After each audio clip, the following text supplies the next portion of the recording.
In this episode of Home Theater Geeks, I answer a question from Daniel, who wonders if too much sound absorption in a room is too much.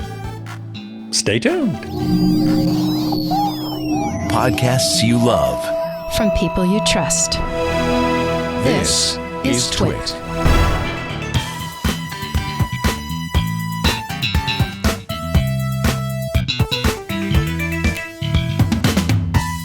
Hey there, Scott Wilkinson here, the Home Theater Geek.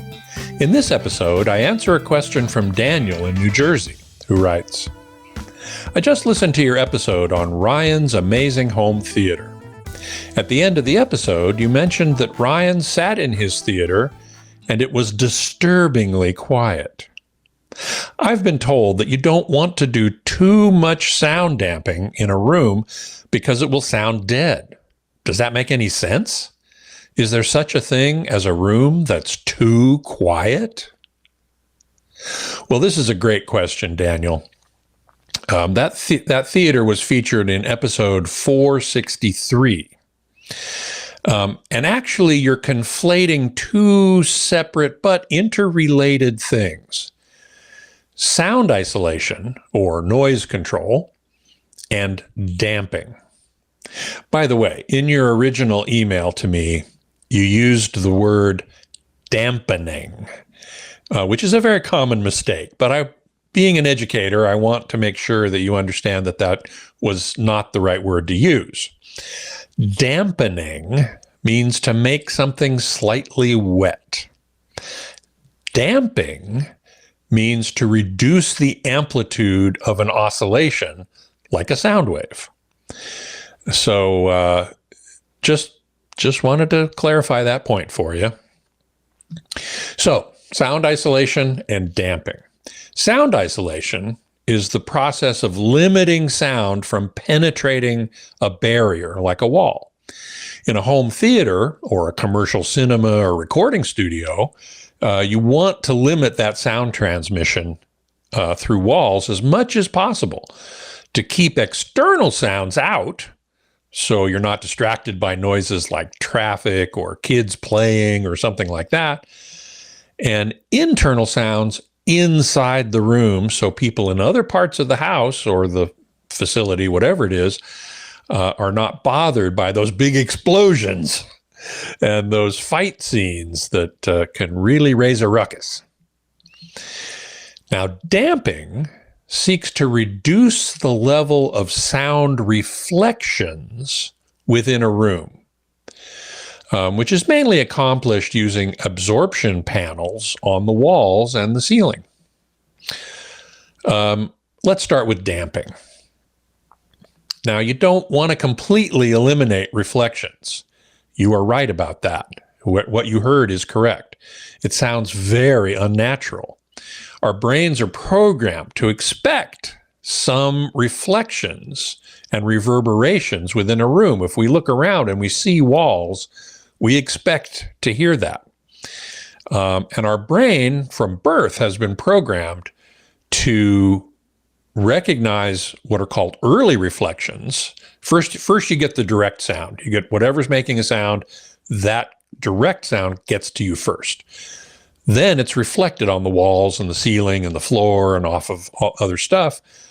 And those reflections reach you at different times, depending on how many times they've been reflected. So the early reflections, your brain detects those and learns to ignore them. And it also learns to ignore the late reflections, the ones that have arrived later. It gives us the ability to localize where sounds have come from. And this was an evolutionary advantage, because if you're in a cave, a reverberant cave, and there's an animal snarling about ready to pounce on you, you want to know which direction it's coming from so that you can run in the opposite direction. And you can demonstrate this by recording a conversation in a room. So put a little recorder down in a room, record yourself conversing with somebody. When you play that back, it sounds very echoey. You hear a lot of the room. because the microphone and recording device don't have the brain's processing of the echoes and reverberation within the room. The early reflections occur within the first 50 or 80 milliseconds of the original sound. After that, the reflections sort of turn into this reverb mush that the brain really can't cancel out. And we can see a classic example, a classic depiction of that in the first graphic. Here we have a little violin player and we have a person sitting in a chair. The red line is the direct sound, and that gets to you first, always. The yellow lines are the early reflections that bounce maybe once before they reach you. And the gray lines are the late reflections, which happen later because they bounce around more than the early reflections. And the early reflections are what we really pay attention to. The late reflections just are reverb. So that is how reverb and reflections in a room work. If you deaden all the reflections, the brain freaks out. The room is too dead. Your brain says, I see walls, I hear no reflections. Something's wrong. So, how dead is too dead?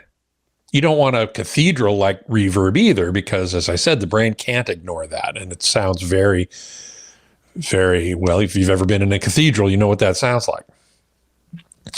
So what acoustic engineers aim for is an RT60, which is the reverb time, the time it takes for the reverb to drop by 60 dB, which is a lot.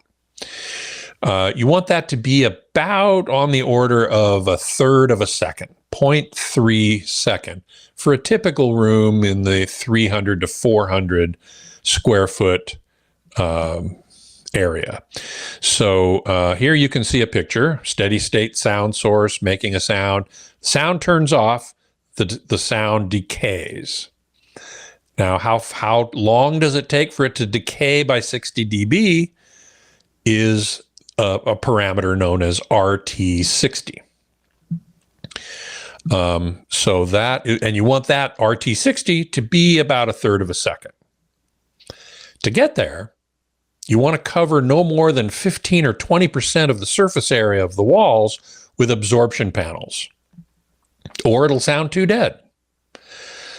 Now, this RT60 rating of about a third of a second is based on extensive human listening trials that were done by the Eureka Project some 40 years ago, which was an international consortium to determine the ideal listening room for speaker manufacturers, interestingly enough. Now, I'm getting a lot of this information from my friend Anthony Grimani, who is an acoustician, an acoustical engineer, and really, really knows his stuff. So I want to thank him for providing me with all of this great background information. And according to Anthony, you can get to a third of a second RT60 using what he calls the stuff of life. So stuffed furniture, drapes, bookcases, the stuff that you have in a room can pretty easily get you to a third of a second.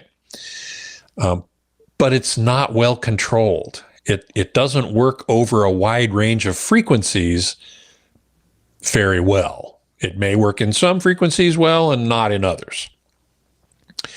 So those who are serious about their home theaters use acoustic panels to more carefully and accurately control their absorption.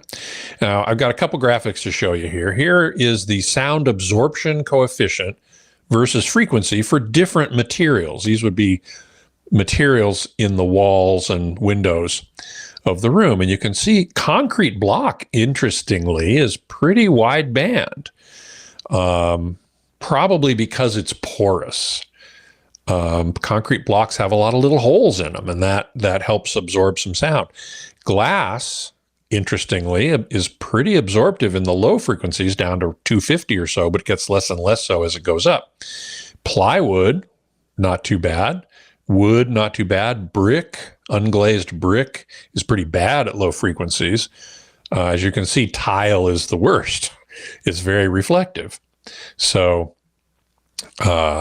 this is just helpful to know when you're building your room. The next graphic is different sound absorption coefficients for different thicknesses of foam. So as you can see, 6 millimeter thick is not very absorptive at all, up to about 2 kilohertz, and then it's more so. 12 millimeters gets pretty good after about 1,000 or 1 kilohertz. 25 millimeter gets good sooner, and 50 millimeter gets good even sooner. None of them are very good down to 100 hertz. So the low frequencies, foam doesn't work very well. But at high frequencies, if you can put 50 millimeter thick foam on your walls, you'll get pretty good absorption from about 500 hertz and above. And I just wanted to show you one other, which is this is from a company called, I think it's called Fibertex, and they make a product called Fiber Acoustic 450. And they recommend putting an airspace between the Fiber Acoustic 450, the actual absorptive material, and the wall. And if you put a 15 millimeter airspace behind it, it doesn't get very absorptive until you get to about 2K or so. 30 millimeter airspace gets effective much sooner, and a 30 millimeter and a 50 millimeter airspace get effective. And the 50 millimeter airspace, boy, it just gets super effective, like around 500, shoots way up there. Although interestingly, you're looking at this graph, somewhere around 3,500, it really dips for some reason. I don't know. I don't know why. But this is what acoustic engineers think about when they're thinking about making the room sound good over a wide range of frequencies. That is a little bit about sound absorption. Now let's talk about sound isolation. A good home theater has strong sound isolation, so it'll sound quiet when there's no sound in the room. Oh, good. You can show the GIF. So here's an incoming sound. It hits an absorber, a wall, and it reflects. And some of it gets absorbed and some of it gets transmitted to the other side of the wall. The goal is to transmit as little as possible to the other side of the wall. So that's what you want. That is what you want to do. Now, the amount of sound isolation that keeps outside sounds out and inside sounds in determines what's called the noise floor of the room. It's the nominal level of noise when there's no other sound in the room. Now, the absolute threshold of hearing is defined as 0 dB for a person with really good hearing. But achieving a noise floor of 0 dB in a room is really hard, really hard. Typical noise floor in a well-designed theater is 15 to 20 dB, which means that you're going to hear anything outside the room, you're going to hear, at 15 or 20 dB, which is quite quiet. Recording studios, if they can get down to 10 or even 5, are really quiet. Now, this is specified in something called the noise coefficient, or NC. And it models hearing sensitivity at low levels. So it shows you different NR, noise rating, sometimes called NC, but in this case it's called NR. It shows you the threshold of hearing, and it goes down to NR 10, and that would be a noise rating of 10 would be really, really quiet. You can also see the dotted red line, which is the threshold of human hearing. That's essentially 0. And you'll notice that as the frequency drops, the threshold of hearing increases. In order to hear a sound of 31 hertz, it needs to be playing at 50 dB. So that just reflects the fact that we as humans, our sensitivity to hearing is different at different frequencies. It's very unsensitive at very low frequencies. So those low frequencies have to be really loud in order to even perceive them. And so 10 dB needs to be over 50 dB. The noise rating curve of 10 extends all the way past 60 dB at 31 hertz. But at 8K, it's down there close to zero.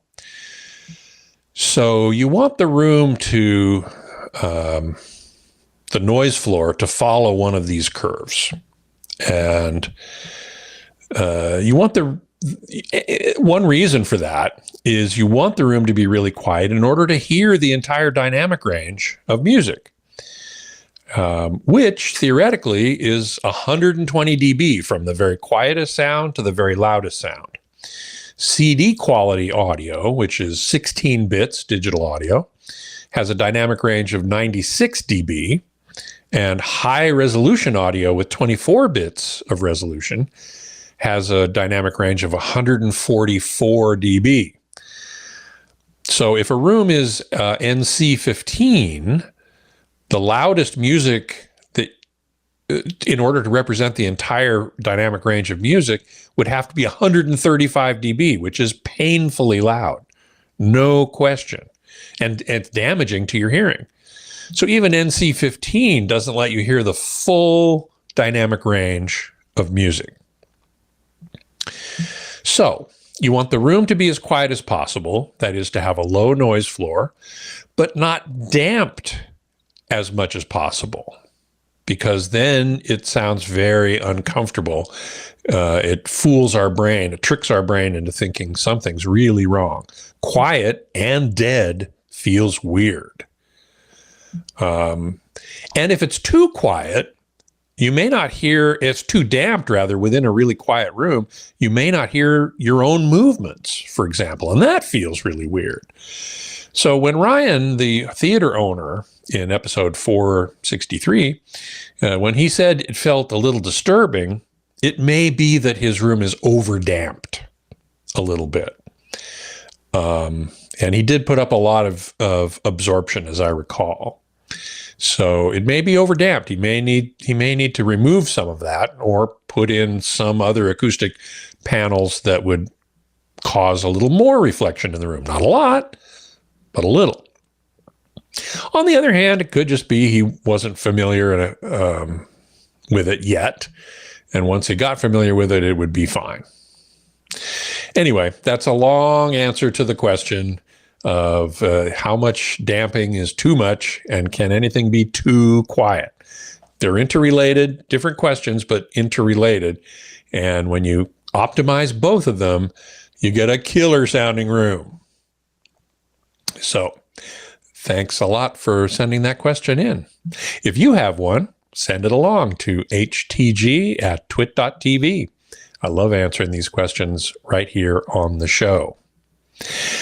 Also want to let you know that all our videos now are on YouTube and you can watch them for free with ads. Now, if you want to go ad-free, join the club.